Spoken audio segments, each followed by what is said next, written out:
Hello students, Radhe Radhe, जय श्री कृष्णा। एक बार फिर से स्वागत है आप सभी का अभ्यास पॉइंट के इस यूट्यूब चैनल पर।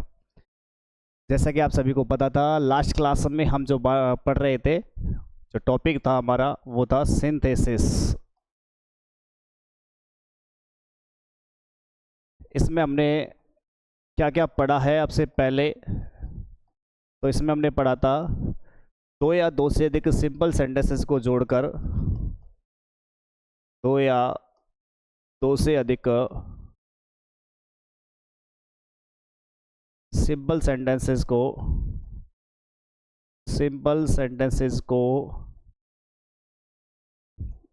जोड़कर एक नया सिंपल सेंटेंस बनाना।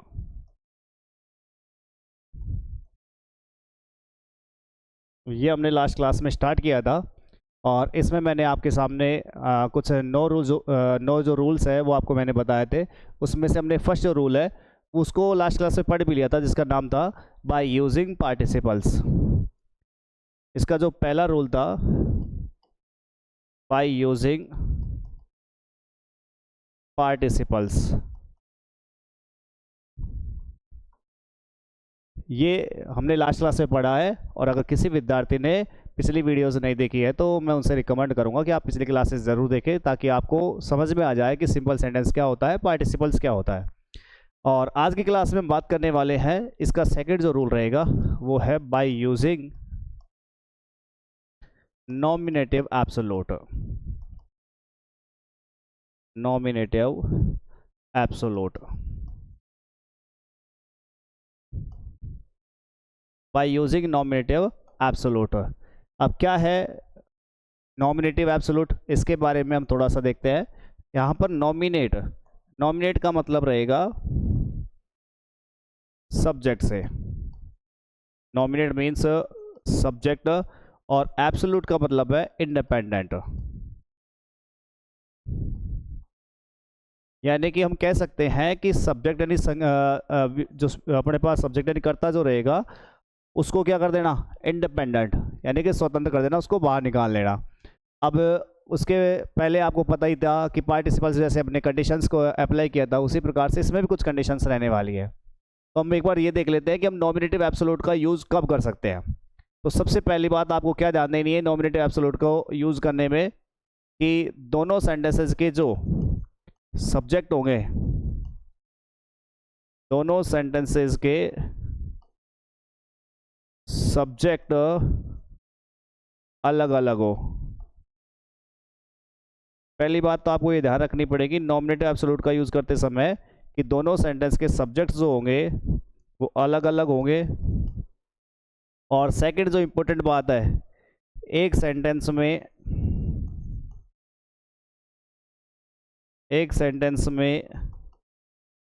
रीजन तथा दूसरे सेंटेंस में रिजल्ट होगा। दूसरी जो कंडीशन रहने वाली है वो ये है कि एक सेंटेंस में आपके पास में रीज़न मिल रहा है और दूसरे सेंटेंस में क्या मिलेगा, रिजल्ट है। फिर आपको करना क्या होगा, अगर ऐसी सिचुएशन है तो रीज़न बताने वाले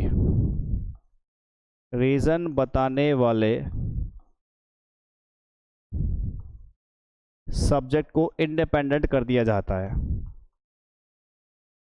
रीज़न बताने वाले सब्जेक्ट को इंडिपेंडेंट कर दिया जाता है।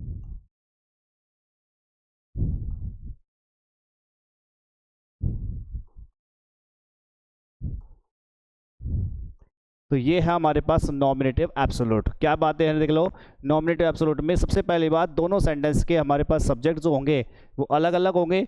एक सेंटेंस में आपके सामने रीजन मिलने वाला है और दूसरे सेंटेंस में क्या मिलेगा, रिजल्ट मिलेगा। तो ऐसी सिचुएशन में आपको क्या करना है, रीजन बताने वाले जो सब्जेक्ट है उसको क्या करना है, इंडिपेंडेंट करना है। क्योंकि आपको पता है नॉमिनेट मीन्स सब्जेक्ट होता है और absolute means independent.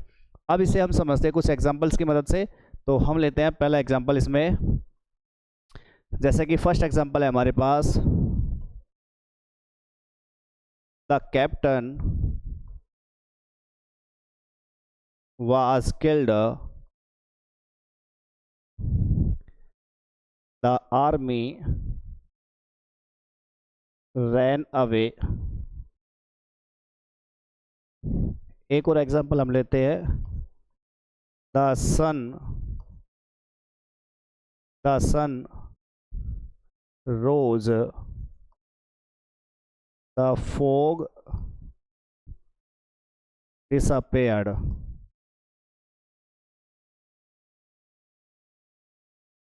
The sun rose, the fog disappeared।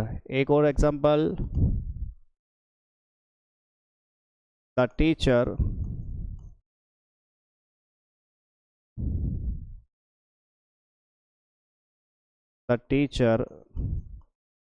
entered the class, the teacher entered the class, the student stood up, the student stood up।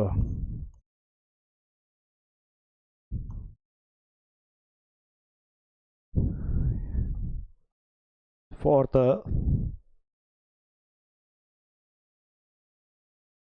the weather is cold, no one went out। जैसे कि हमने यहाँ पर 4 examples लिए हैं, देखते हैं first example की तरफ। सबसे पहला एग्जाम्पल है the captain was killed, the army ran away. अब यहाँ हम देखते हैं फर्स्ट सेंटेंस का जो सब्जेक्ट है वो कौन है, कैप्टन। हमारे पास फर्स्ट सेंटेंस का सब्जेक्ट है कैप्टन और सेकंड सेंटेंस का सब्जेक्ट है आर्मी। दोनों सेंटेंस के सब्जेक्ट अलग अलग है और अगर हम इनके सिचुएशन की देखें, फर्स्ट सेंटेंस में बताया जा रहा है कि the captain was killed, captain जो था वो मारा गया और उसका रिजल्ट ये निकला कि आर्मी जो थी रैन अवे। तो यहाँ देख सकते हैं कि रीज़न और रिजल्ट वाली सिचुएशन यहाँ लागू हो रही है। तो ऐसे ही कंडीशन में फर्स्ट हमारे पास जो रीज़न बताने वाला सब्जेक्ट है उसको इंडिपेंडेंट करना है। अब बात करते हैं सर इंडिपेंडेंट कैसे करना है। तो हमें यहाँ क्या करना होगा, हमें यहाँ पर जो हमने पार्टिसिपल्स का यूज़ किया था, पिछली जो क्लास थी उसमें हमने जो पार्टिसिपल्स का यूज़ किया था उसी के अकॉर्डिंग हमें यहाँ सेट करना है। तो जैसा कि आप सभी को पता था, पिछली क्लास में हमने पढ़ा है वाज किल्ड। तो यहाँ पर ये जो सेंटेंस पैसिव में है तो हमारे पास जो इसको पार्टिसिपल में अगर हम चेंज करें तो बनेगा द कैप्टन वाज किल्ड। तो इसमें हो जाएगा हैविंग, और पैसिव में सेंटेंस है तो आपको पता ही था किसका यूज़ करना है, having been killed, having been killed, comma the army ran away, the army ran away. First example इस प्रकार से बनने वाला है हमारा, the captain having been killed the army ran away. Second sentence में आप देखते हैं द सन रोज, सूर्य जो था वो उदय हुआ, और सेकेंड एग्जांपल है इसमें ही द फॉग डिसअपीयर्ड, कोहरा जो था वो गायब हो गया। तो आप देख सकते हैं यहाँ से हमारे पास में है द सन और यहाँ है हमारे पास में फॉग, दोनों सब्जेक्ट्स अलग अलग हैं। यहाँ रीज़न है सूर्य का उदय होना और इसका परिणाम क्या निकल के आ रहा है, फॉग का डिसअपीयर हो जाना, गायब हो जाना। तो इस वजह से पहले सेंटेंस में रीज़न है, दूसरे में रिजल्ट है। तो हमें करना क्या है, फर्स्ट सब्जेक्ट को इंडिपेंडेंट करना है। तो यहाँ हमारे पास रोज सेकेंड फॉर्म है, तो इसे जब हम पार्टिसिपल्स में जाएंगे तो the sun, having plus verb की third form having risen, comma the fog disappeared, disappeared. तो इस प्रकार से बनाना है, having risen the fog disappeared.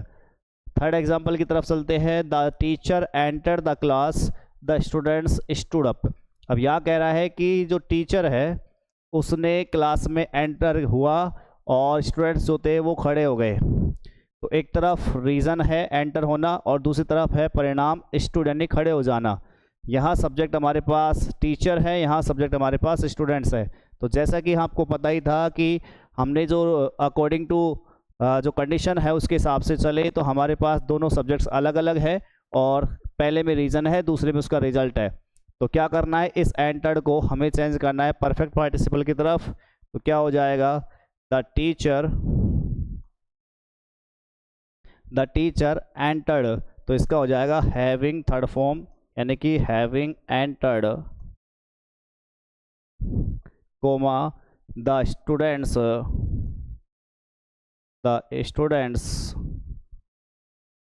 Stood up. यहाँ हमने पार्टिसिपल्स का यूज़ किया है, इसीलिए मैंने कहा था कि आपको फर्स्ट जो क्लास है वो अवश्य देखनी है, ताकि आपको पता चल जाए पार्टिसिपल्स का यूज़ किस प्रकार से होता है। नेक्स्ट है फोर्थ हमारे पास, द वेदर इज़ कोल्ड। अब आप देख सकते हैं यहाँ पर वेदर इज़ कोल्ड, मौसम जो है बड़ा ठंडा है। नो वन वेंट आउट, कोई भी बाहर नहीं गया है, कोई भी बाहर नहीं गया है। तो यहाँ पर हमारे पास फर्स्ट सेंटेंस में रीज़न और सेकंड सेंटेंस उसका रिजल्ट निकल के आ रहा है। अब इसमें अगर देखें तो हैविंग थर्ड फॉर्म का यूज़ हम नहीं कर सकते, इस कंडीशन में हम प्रेजेंट पार्टिसिपल की तरफ रुख करेंगे। द वेदर, यहाँ इसको प्रेजेंट पार्टिसिपल में चेंज करेंगे तो इसका चेंज हो जाएगा being cold, the weather being cold comma no one went out. तो इस प्रकार से हम नॉमिनेटिव एब्सोल्यूट का प्रयोग करते हुए दो सेंटेंसेस को या दो से ज़्यादा जो सेंटेंसेस है उनको कंबाइन करते हुए एक नया सिंपल सेंटेंस हम बना सकते हैं। जैसा कि आप सभी को पता है, यहाँ से हमारे पास रैन अवे फाइनाइट वर्ब है, इस सेंटेंस में डिसअपियर्ड फाइनाइट वर्ब है, इस सेंटेंस में हमारे पास स्टूड अप फाइनाइट वर्ब है, इस सेंटेंस में वेंट आउट हमारे पास फाइनाइट वर्ब है। यहाँ हमने जो ये बनाए हैविंग बीन किल्ड, या यहाँ से हैविंग राइजन, यहाँ से हैविंग एंटर्ड और यहाँ से बीइंग, ये सभी नॉन फाइनाइट कैटेगरी में आएंगे, क्योंकि आप देख सकते हैं कि ये according to subject according to tense है, यहाँ पर चेंज होने वाले नहीं है। तो सेकंड जो रूल था, बाय यूजिंग नॉमिनेटिव एब्सोल्यूट, ये हमने इस क्लास में पढ़ा है। इसके बाद हम बात करते हैं इसमें third, by using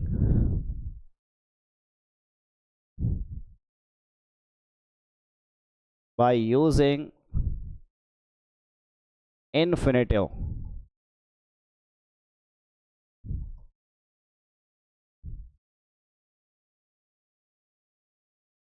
by using infinitive. Infinitive क्या होता है, जैसा पिछले क्लास में हमने बात भी की है, इन्फिनेटिव का मतलब है टू प्लस वर्ब की फर्स्ट फॉर्म। यानी कि हमें अगर इन्फिनेटिव का यूज़ करना है तो हमें यूज़ करना होगा टू प्लस वर्ब की फर्स्ट फॉर्म का। अब बात करते हैं सर इन्फिनेटिव का यूज़ कैसे करें, किस प्रकार की सिचुएशन होती है, कहाँ हमें इन्फिनेटिव का यूज़ करना है। तो सबसे पहली बात, इसमें एक ही बात आपको ध्यान रखनी है कि पर्पस,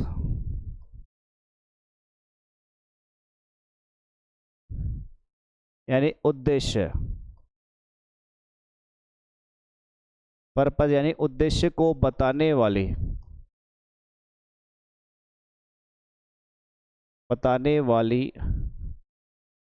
वर्ब को इन्फिनेटिव में बदल दिया जाता है।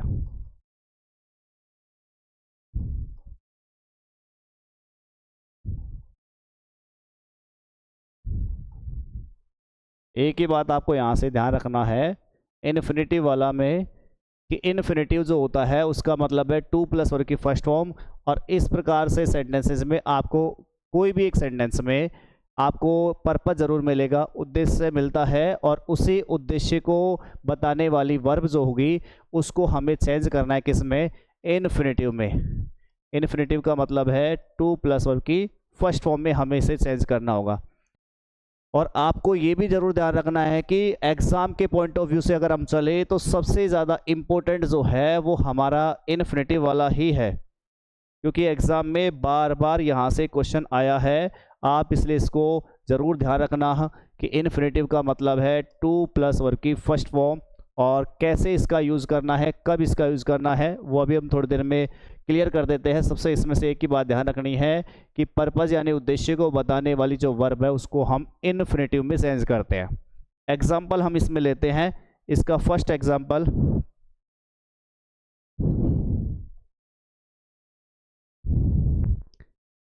Mohan took a knife. He wanted to kill the hen. Second example लेते हैं. He went to Jaipur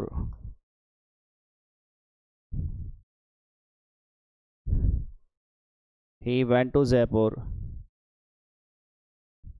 He shall read there.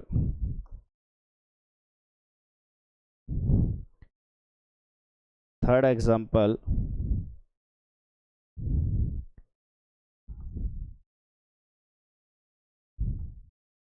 The boy is very weak. He cannot pass the exam.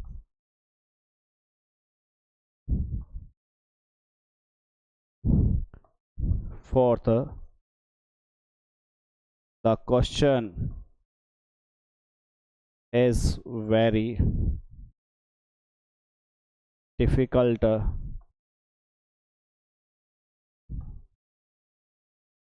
I cannot solve it. तो जैसा आप देख पा रहे होंगे मैंने यहाँ 4 एग्जाम्पल लिखे हैं. अब इन 4 एग्जाम्पल्स के माध्यम से हम ये देखते हैं कि इन्फिनेटिव का यूज़ हम कैसे करें. तो सबसे पहला Mohan took a knife. Mohan ने क्या लिया? एक चाकू लिया. He wanted to kill the hen. वह मुर्गी को मारना चाहता था. अब यहाँ से चाकू लिया. चाकू लेने का उसका उद्देश्य क्या है? To kill the hen. किसको मारना? मुर्गी को मारना. तो इस प्रकार से हमारे पास पर्पज यानी उद्देश्य को बताने वाली वर्ब कौन सी है? यहाँ से टू किल. तो इसको ही हमें किस में लाना है? इन्फिनेटिव में. तो कैसे लिखेंगे सेंटेंस को? हम इस सेंटेंस को लिख सकते हैं मोहन टुक ए नाइफ और यहां से ले लेता है to kill the hen. To kill the hen यानी कि मोहन ने एक चाकू को लिया. किस लिए लिया? टू किल द हैन, उस मुर्गी को मारने के लिए. तो इस प्रकार से हमारे पास ये जो बना वो बन गया है इन्फिनेटिव. ये हो गया हमारे पास में इन्फिनेटिव. और इसमें फाइनाइट जो वर्ब रहेगी वो रहेगी टुक. फाइनाइट वर्ब क्या है इसमें? टुक. नेक्स्ट एग्जांपल हम लेते हैं सेकंड वाला. He went to Jaipur he shall read there. वह जयपुर चला गया और वह वहाँ पर ही पढ़ेगा. अब यहाँ पर हमारे पास पर्पज को बताने वाली जो वर्ब है कौन सी है? रीड. जयपुर जाने का उसका उद्देश्य क्या है? पढ़ना. तो इसलिए हमारे पास इस रीड को किस में चेंज करना है? इन्फिनेटिव में. तो किस प्रकार से हमारा सेंटेंस बनेगा? He went to Jaipur. अब किस लिए गया वहां पर? टू रीड, पढ़ने के लिए. इस प्रकार से हमें ध्यान रखना है. He went to Jaipur to read, वो गया है पढ़ने के लिए. तो पर्पस बताने वाली वर्ब जो है उसको हमने किस में चेंज कर दिया? इन्फिनेटिव में. ये हमारे पास क्या हो गया है? इन्फिनेटिव. नेक्स्ट है the boy is very weak he can not pass the exam. इस प्रकार के क्वेश्चन आपने एग्जाम में पहले भी देखे होंगे. छोटी क्लासेस में हमारे पास पूछे जाते हैं. देखते हैं कभी भी आपके पास में इस प्रकार की बातें आती है जब वेरी का प्रयोग किया जा रहा हो या सो का प्रयोग जब हमारे पास किए जाते हैं तो उन्हें हमें किस प्रकार से चेंज करना होता है. जब हमारे पास एडजेक्टिव से पहले वेरी लग करके आता है या फिर सो लग करके आता है, अगर आपसे कहा जाता है कि आप उसमें सिंपल सेंटेंस बनाना है तो आप क्या करेंगे? हमारा सीधा सा काम ये रहेगा कि हमें वेरी की जगह पर यहाँ हमें लगाना होगा TW2. तो क्या हो जाएगा? The boy is too weak. फिर उसके बाद क्या करना है? दोनों सेंटेंस के बीच में आपको रखना है टू. हमें एक बात ये भी देखनी होगी कि यहाँ पर जो सब्जेक्ट है वो पहले वाले सब्जेक्ट के अकॉर्डिंग ही है. अगर उसी के हिसाब से यूं का यूं रखा गया है, जैसा कि यहाँ बॉय है यहाँ ही है, दोनों सब्जेक्ट सेम है, तो हमें यहाँ कुछ लगाने की आवश्यकता नहीं है. आप बीच में टू जोड़ दो और टू के बाद हमें लगानी है वर्ब की फर्स्ट फॉर्म. तो वर्ब की फर्स्ट फॉर्म हमारे पास क्या आ जाएगी, pass the exam, pass the exam. अब कई बार हमारे थोड़ा सा दिमाग में ये बात आ जाती है कि सर यहाँ तो कैन नॉट था, यहाँ पर हमने कैन नॉट का यूज़ कहीं पर भी नहीं किया है, ये सेंटेंस नेगेटिव था और यहाँ पर हमने कैन नॉट का यूज़ नहीं किया है। तो इसमें आपको एक बात ध्यान रखनी है कि जो हमारे पास यहाँ एक वर्ड लगा हुआ है TW2, ये एक नेगेटिव वर्ड है, नेगेटिव एडवर्ब के तौर पर इसको यूज़ किया जाता है। जब कभी इसका यूज़ किया जाता है तो ध्यान रखना है ये नेगेटिव होता है, तो नॉट इसी में छिपा हुआ है। The boy is too weak, इसका मतलब है कि लड़का जो था वो इतना ज़्यादा कमज़ोर है, इतना ज़्यादा कमज़ोर है कि वो एग्ज़ाम को पास नहीं कर सकता। तो ये नेगेटिव की बात याद कर रहा है, इसलिए ध्यान रखना जब कभी भी आपके पास इस प्रकार के सेंटेंस आएंगे तो आपको यहाँ पर नॉट ज़रूर लगा हुआ हम मिलेगा, तभी आप TW2 का यूज़ कर पाएंगे, अदरवाइज सेंटेंस में यूज़ नहीं होगा। नेक्स्ट है चौथा, the question is very difficult, I can not solve it. तो आप जैसे यहाँ देख रहे हो वेरी, और यहाँ आपके पास में आ रहा है कैन नॉट, तो सेम उसी तरीके से कैटेगरी बन रही है हमारे पास। तो इसका जवाब रहेगा वेरी की जगह हम लगाएंगे TW2, the question is too difficult, the question is too difficult. हाँ, यहाँ पर हमारे पास सब्जेक्ट अलग है, यहाँ हमारे पास सब्जेक्ट क्वेश्चन और यहाँ हमारे सब्जेक्ट कौन है, आई। तो अब क्या कर सकते हैं, देखो हमें यहाँ इस सब्जेक्ट को यहाँ इसका ऑब्जेक्ट बनाना है। ये जो सेंटेंस में सब्जेक्ट दिया जा रहा है सेकंड सेंटेंस में, इसको यहाँ क्या बनाना पड़ेगा, ऑब्जेक्ट। क्यों आवश्यकता पड़ रही है इसकी, क्योंकि आप देख रहे हो यहाँ तो हमारे पास सब्जेक्ट एक ही था, यहाँ बॉय यहाँ भी वो है, लेकिन यहाँ सब्जेक्ट हमारे पास क्वेश्चन है, यहाँ पर आई है। तो हमें क्या करना पड़ेगा, इस सेंटेंस के सब्जेक्ट को हमें इसका ऑब्जेक्ट बनाना है। तो ऑब्जेक्ट बनाने के लिए हमें पहले क्या लगाना है, फॉर, और आई की ऑब्जेक्टिव फॉर्म क्या हो जाएगी, मी। तो ये आई की जगह क्या रखना पड़ेगा, फॉर मी। उसके बाद दोनों सेंटेंसेस को आपको टू से कंबाइन करना है और टू के बाद वर्ब की फर्स्ट फॉर्म सॉल्व का सॉल्व रखेंगे। तो इस प्रकार से the question is too difficult for me to solve, तो इस प्रकार से हमारे पास चार जो एग्जाम्पल है उसमें आप देख रहे हो, टू सॉल्व यहाँ इन्फिनेटिव है, टू पास यहाँ पर इन्फिनेटिव है। तो इन्फिनेटिव का यूज़ कर रखा है हमने इन चारों एग्जाम्पल्स में। आज की क्लास में हमने ये दो बातें का उल्लेख किया है, नॉमिनेटिव एब्सोल्यूट का और इन्फिनेटिव का। कुछ और दो क्वेश्चंस या तीन क्वेश्चंस मैं आपके सामने रख रहा हूँ, जिनके जवाब जो है आपको कमेंट स्क्रीन पर रखने हैं, ताकि मैं एक बार सॉल्यूशन आपको भी देख सकूं कि भाई आप कितना इसमें स्टडी कर पा रहे हैं। तो मेरे कुछ क्वेश्चंस हैं जिनके जवाब आपको लिखने हैं। जैसा एक क्वेश्चन है हमारे पास में, the selling is very high, the ceiling is very high, I cannot touch it, the ceiling is very high, I cannot touch it। एक और क्वेश्चन आपके लिए,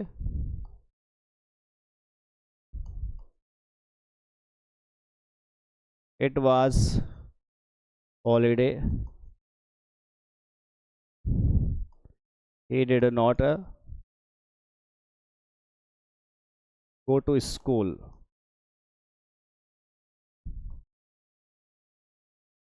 एक और क्वेश्चन आपके लिए,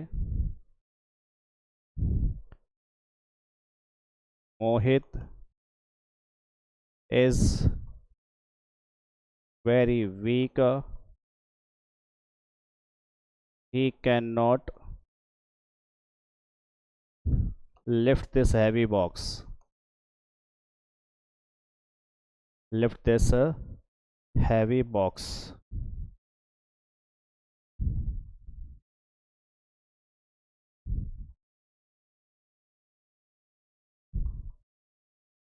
ये तीन जो क्वेश्चन है इनके जवाब आपको कमेंट बॉक्स में डालने हैं, और अगली जो क्लासेस रहेंगी उसमें हम बात करने वाले हैं नेक्स्ट दो हमारे जो रूल्स है, कंजक्शन एंड का प्रयोग करके दो या दो से अधिक सिंपल सेंटेंसेस जोड़कर एक नया सिंपल सेंटेंस बनाना, और इसके अलावा एक हम बात करने वाले हैं नाउन इन अपोजिशन के बारे में, ये अगली क्लास के अंदर। तब तक के लिए धन्यवाद।